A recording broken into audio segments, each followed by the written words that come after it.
నమస్కారం. సామాన్యుల అసమాన విజయగీతిగా ఈటీవీ జైహోకు స్వాగతం. అతడు తన జీవితాన్ని బస్తర్ కళా సాంస్కృతిక పరిరక్షణకు వెచ్చించిన యోధుడు. దారుశిల్పిగా ఇలవేల్పులు, స్త్రీమూర్తుల ప్రతిమలు సృష్టించారు. గోండు, మురియా గిరిజన వారసత్వ కళను వస్తున్న తరాలకు అందిస్తున్నారు. ఆమె ఒకనాడు నేపాల్లో మామూలు గృహిణి, మరి నేడు విశ్వవిఖ్యాతి పొందిన కళాకారిణి. స్వీయ ప్రతిభతో, శిక్షణతో వెంట్రిక్లాక్విస్ట్గా ఎదిగిన స్ఫూర్తిదాత. విభిన్న ప్రేరణా కథనాల జైహో మీకోసం.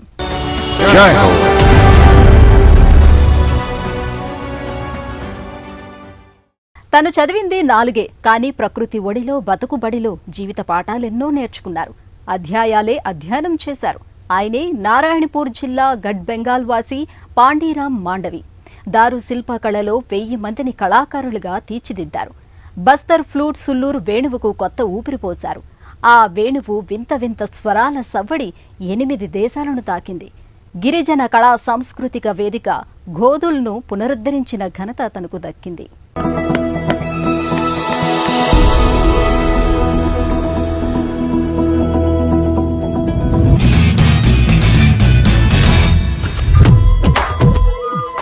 అడవి బిడ్డల సాంస్కృతిక ప్రపంచం ఆ శిల్ప కళా నిలయం.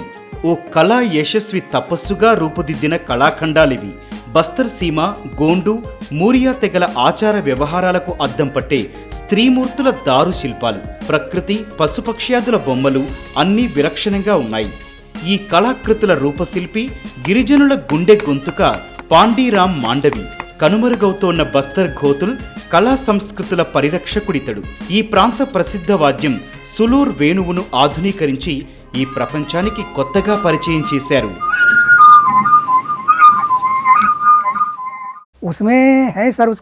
అప్పట్లో మా బస్తర్ ప్రాంతాన ప్రతి గ్రామంలో ఓ గోధులు ఉండేది. కాలక్రమేణా ఆదరణ తగ్గి అవి కనుమరుగయ్యాయి. దాదాపు అన్నింటినీ తొలగించారు. కొంతకాలం క్రితం అటవీ శాఖ ఆధునిక రూపంలో ఓ కేంద్రాన్ని నిర్మించింది. అసలు గోధులు అంటే ఏమిటండి అని అందరూ అడుగుతున్నారు. అందుకే యువతకు అర్థమయ్యేలా ఈ కేంద్రాన్ని మా ఊరు గఢ్ బెంగాల్లో కొత్తగా నిర్మించాం. పక్షులు, ఏనుగులు, చెట్లు లాంటి ప్రకృతి చిత్రాలను ఆధునికంగా డిజైన్ చేశాం. వీటిలో కొన్నింటిని నా కుమారుడు వేశాడు. నేను కొంత పని చేశాను. పాండీరాం 1957లో గఢ్ బెంగాల్లో పుట్టారు. ఇంటి పరిస్థితి బాగాలేక 4వ తరగతితోనే చదువు ఆగిపోయింది. తండ్రి దగ్గర బాల్యంలోనే వెదురుతో సంప్రదాయ సులూర్ వేణువు తయారీని నేర్చారు. 3 మెటాలిక్ వాషర్లతో తీర్చిదిద్దిన ఈ పరికరం ఓ మ్యాజిక్ ఫ్లూట్. గాలిలో తిప్పితే స్వరాలు గిరికీలు కొట్టినట్లు వేణువాద్యం వినిపిస్తుంది. పూర్వం జంతువులను తరిమేందుకు ఉపయోగించేవారట. పాండీరాం ఈ సంప్రదాయ వాద్యాన్ని కొన్ని మార్పులతో నవీకరించి దేశ విదేశాలకు పరిచయం చేశారు.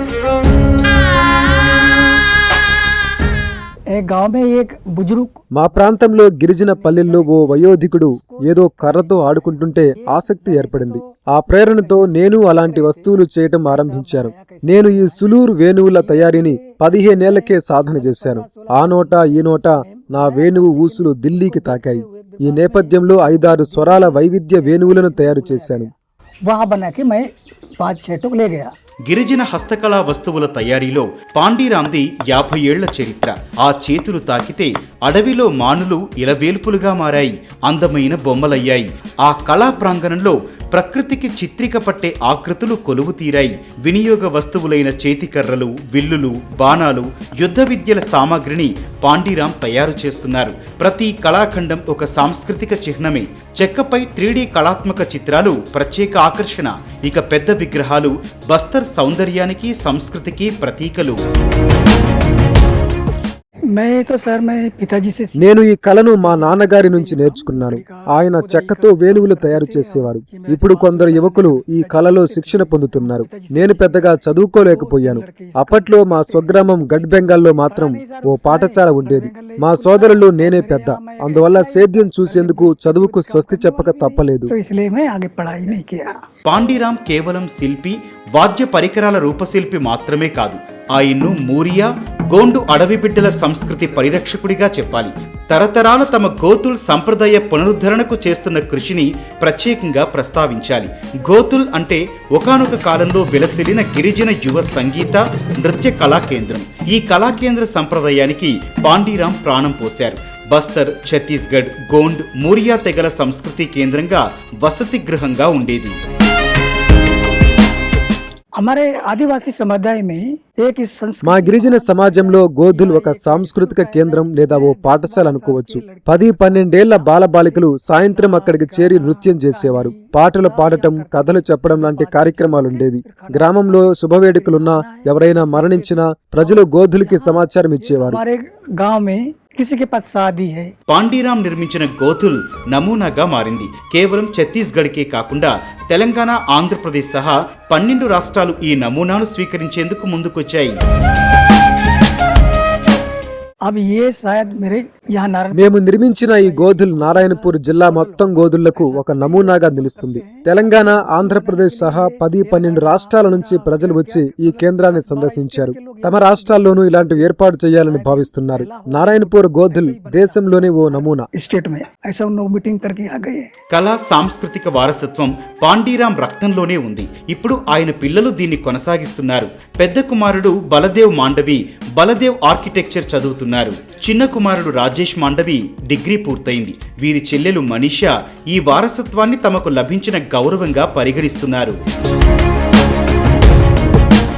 पापा बस्तर की कलाकृति के बारे में बनाते हैं. మా నాన్నగారు బస్తర్ సంస్కృతిని వస్తున్న తరాలకు అందించేలా దారుగా పిలిచే చెక్క శిల్పాల తయారీలో ఉన్నారు. పెద్దలు చెప్పిన కథాంశాలను ఈ బొమ్మలు ప్రతిబింబిస్తాయి. పెళ్లి ఊరేగింపులు, పండుగల వేళ అమ్మా నాన్న చెప్పే జానపద కథాంశాలను శిల్పాల్లో చూపిస్తారు. నేటి యువత తమ మూలాల నుంచి కొంత దూరంగా ఉన్నారు. నాన్న పంచదార చిలుకల తయారీ పరికరాలు, సంప్రదాయ వస్తువులు తయారు చేస్తున్నారు. మేము వాటిని చూస్తూ నేర్చుకుంటున్నాం. हमारे यहाँ आगे भी कोशिश करेंगे कि दूसरे लोग भी सीख सके. పాండీరాం ఓ సాంస్కృతిక రాయబారిగా రష్యా, జర్మనీ, జపాన్ సహా 8 దేశాలలో తన కళాఖండాలను ప్రదర్శించారు. భోపాల్లో ప్రదర్శన తర్వాత ఆయన కళకు గుర్తింపు వచ్చింది. పాండీరాం మాండవి కృషిని గుర్తిస్తూ భారత ప్రభుత్వం ఆయన్ని పద్మశ్రీ పురస్కారంతో సత్కరించింది. पैसा के लिए मैं सोचा ही नहीं. డబ్బు కోసం నేనెప్పుడూ వెంపర్లాడలేదు. నా లక్ష్యం ఒక్కటే, ఈ కళను పరిరక్షించాలి. నా తదనంతరం కూడా ఈ సంప్రదాయం కొనసాగాలి.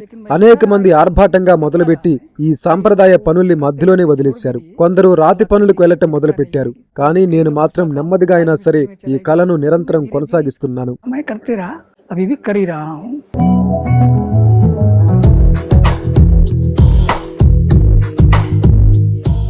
ఇది నేపాల్ భారతీయ వనిత విజయగాథ. మాటల మాంత్రికురాలైన సీమా గోల్చా అనే అపరాజిత కథ. ఖాట్మాండులో ఓ సాధారణ గృహిణి సీమ అభిరుచి, ఆసక్తితో, స్వయం కృషితో జనరంజక కళాకారిణి అయ్యారు. మాటాడే బొమ్మలతో ఆటాడించి నవ్వులు విరబోయించారు. వెంట్రిగ్లాక్విస్ట్గా దేశ విదేశాలలో ప్రదర్శనలిచ్చి విశ్వస్థాయి కళాకారిణిగా ఎదిగారు. Oh, this is TV. Yes, what TV? ETV. Oh, hello ETV. Jai Ho. ఇది గృహిణి పాత్ర నుంచి కళా వేదికపై వెంట్రిలాక్విస్ట్గా మారిన సీమ గోల్చా అనే వనిత కథ. నేపాల్ రాజధాని కాఠ్మండులో నివసించే ఈ కళాకారిణి నేపాళ మాంత్రికురాలేమీ కాదు, కానీ మాటల మాంత్రికురాలు. పెదవులు కదపకుండా బొమ్మలే మాట్లాడుతున్నాయా అనే భ్రాంతిలో ముంచెత్తి ఆశ్చర్యపరుస్తారు. ముంబైలో పెరిగి అక్కడే డిగ్రీ చేసిన సీమ తర్వాత పెళ్లి పుస్తకం తెరిచారు. నేపాల్ వరుణ్ణి చేసుకుని 1993లో కాఠ్మండు తరలి వెళ్లారు. పుస్తకంలో ఈ ప్రారంభ అధ్యాయమే తనను ఏదో ఒకనాడు పతాక శీర్షికగా మార్చబోతుందన్నది నాడు ఆమె ఊహకందని విషయం. I can do a different voice. This is nice. Oh, oh, oh. I was born in Bombay. I have two. నేను బొంబాయిలో పుట్టాను. నాకు 2 అన్నయ్యలున్నారు. నా హై స్కూల్, కళాశాల విద్య అంతా ముంబైలోనే ముగిసింది. బీకాం చేశాక నేపాల్లో నా వివాహమైంది. చిన్న కుటుంబం నుంచి ఉమ్మడి కుటుంబంలోకి వెళ్లాను. భర్త ఐటీ వ్యాపారంలో సాయంగా ఉందామని ప్రయత్నించాను. 4 ఏళ్లు ఆఫీస్కు వెళ్లాను. నాకస్సలు వ్యాపారం తెలియదు. దానికి స్వస్తి చెప్పి టోస్ట్ మాస్టర్స్ లో చేరాను. అదో పబ్లిక్ స్పీకింగ్ శిక్షణా వేదిక. Where you learn how to speak in public. ఎప్పుడూ ఇంట్లో ఉండే సీమ ధైర్యంగా 10 మందిలో మాట్లాడడం నేర్చింది. భర్త సూచనతో పబ్లిక్ స్పీకింగ్ వేదిక టోస్ట్ మాస్టర్స్లో చేరింది. కుటుంబం అండతో 2011లో మాట్లాడే బొమ్మలతో ఆటలాడించే వెంట్రులాక్విస్ట్గా మారారు. అప్పటికప్పుడు హాస్య సన్నివేశాలు సృష్టించి టాకింగ్ డాల్తో ప్రదర్శన ఇచ్చే నైపుణ్యాలు వచ్చాయి. ఇప్పుడామె మాట్లాడే బొమ్మకు గళమైంది. ఒక్క గొంతుక కాదు, 3 గొంతుకల్లో వేర్వేరు భాషల్లో ఆయా యాసల్లో ఒకేసారి సంభాషించి సమన్వయంతో ప్రదర్శనను రక్తి కట్టిస్తారు. Live in a joint family. So for me, what happened? నేను ఉమ్మడి కుటుంబంలో నివసిస్తున్నాను. ఇందువల్ల ఏం జరిగేదంటే నా ప్రేక్షకుల్లో మా వారు ఉంటారు. ప్రతి ప్రదర్శనలో మా అన్నయ్య, వదిన నన్ను ఎప్పుడూ ఉత్సాహపరుస్తున్నారు. నేనిప్పుడు షోని బాగా రక్తి కట్టిస్తున్నానని నమ్మకం కుదిరింది. ఈ క్రమంలో ఓ రోజు మా పెద్దన్నయ్యకు ఫోన్ చేసి చెప్పాను, నేనిలా కామెడీ షో చేస్తున్నట్లు. అమ్మ చూశాక ఆశ్చర్యపోయింది, త్వరగా నమ్మలేకపోయింది. How did you learn this? I was like, yeah, that's one thing I learned myself. నోరెట్టుకుని బతుకుతారంటారు. వెంట్రులాక్విజానికి ఈ మాటకారితనమే కావాలి. కాకపోతే సమయోచితంగా, సందర్భోచితంగా, సొగసుగా, సమకాలీనంగా మాట్లాడుతూ మెప్పించాలి. ఈ కాలాతీత కళకు సీమ కొత్త గ్రామరిచ్చి గ్లామర్ అద్దారు. స్వయం కృషితో కళాకారిణిగా ఎదిగిన ఈ వ్యక్తి నేడో శక్తి. ఇవాళ దక్షిణాసియాలో ఉన్న కొద్దిమంది మహిళా వెంట్రులాక్విస్ట్లలో సీమ ఒకరు. తన అసాధారణ ప్రతిభ ఆమెను అంతర్జాతీయ వేదికలకు అడుగులు వేయించింది. సీమ న్యూయార్క్ గోధమ్ కామెడీ క్లబ్ కళాకారులు జెలోను, జెర్రీతీన్ ఫెల్డ్ లాంటి హాస్య దిగ్గజాల సరసన మెరిశారు. Two most important మనిషి జీవితంలో 2 ముఖ్యమైన రోజులుంటాయి. ఒకటి పుట్టినరోజు, 2 మనల్ని మనం తెలుసుకున్న రోజు. ఇవాళ నన్ను నేను తెలుసుకున్నాను. కాఠ్మండూలో కామెడీ షోలు లేనేలేవు. అప్పట్లో నేను మహా అయితే రోజుకు ఒక ప్రదర్శన ఇచ్చేదాన్ని. తర్వాత ప్రదర్శనలివ్వటానికి భారత్ వెళ్లటం ఆరంభించాను. క్రమంగా ముంబై, ఢిల్లీ, గురుగావ్లలో ఉన్న కాన్వస్ లవ్ క్లబ్ లో ఇన్ హౌస్ కామిక్ గా మారాను. 2017లో ప్రొఫెషనల్ గా మారిపోయాను. 2021 నుంచి వృత్తిగా చేపట్టాను. 2017. వెంట్రులాక్విజం అంటే పెద్దగా తెలియని నేపాల్లో వెంట్రులాక్విజానికి ప్రాచుర్యం కల్పించారు. బ్లూ రంగులో కనబడే జాక్ డినయల్స్ మొరటు, తలబిరుసు క్యారెక్టర్. కానీ ప్రతి మాటతో నవ్వులు పోయిస్తూ ఉంటుంది. బొమ్మబామ్మగారు వచ్చి సరదాగా ముచ్చటిస్తూ ఉంటారు. విభిన్న వ్యక్తిత్వ పాత్రలు ఈ మాట్లాడే బొమ్మలు. సీమ అదును చూసి పదునైన సంభాషణలతో, మధ్య మధ్య హాస్య భాషణలతో హాయిగా నవ్విస్తారు.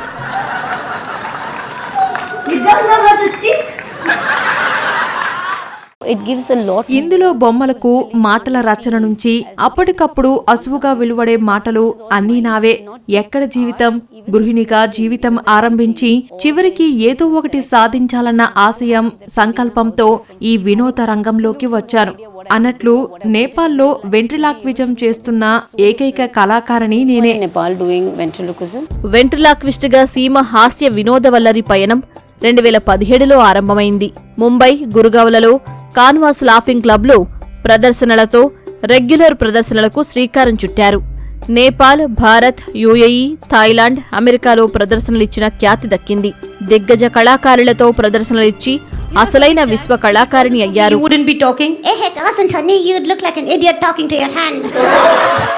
You asked me my journey as a ఓ తోలుబొమ్మలాట కళాకారిణి అని అనుకుంటున్నారా?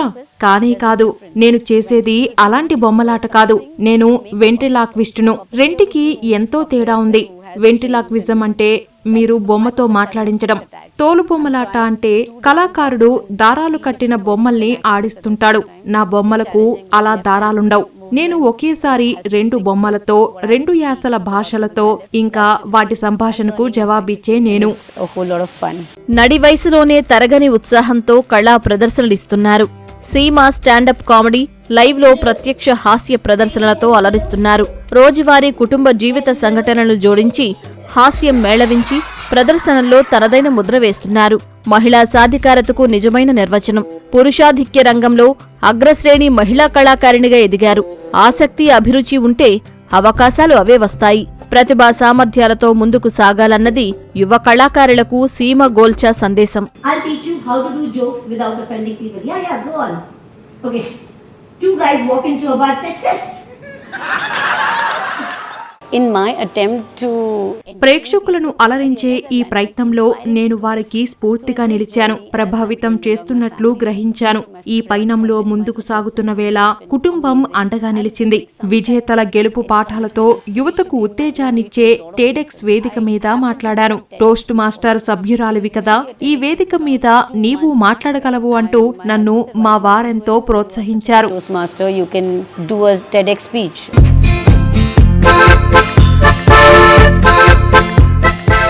బస్తర్ గిరిజన సంస్కృతి వారసత్వాన్ని నవతరాలకు అందిస్తున్న ఛత్తీస్గఢ్ కళా యశస్వి పాండీరామ్ మాండవి. అభిరుచి సృజనతో కళాకారిణిగా ఎదిగిన నేపాల్ భారతీయ వనిత సీమా గోల్చా. విభిన్న రంగాల విశిష్టులు, విజేతలు. మరిన్ని కథనాలతో వచ్చే వారం జేహోలో మళ్లీ కలుద్దాం. నమస్కారం.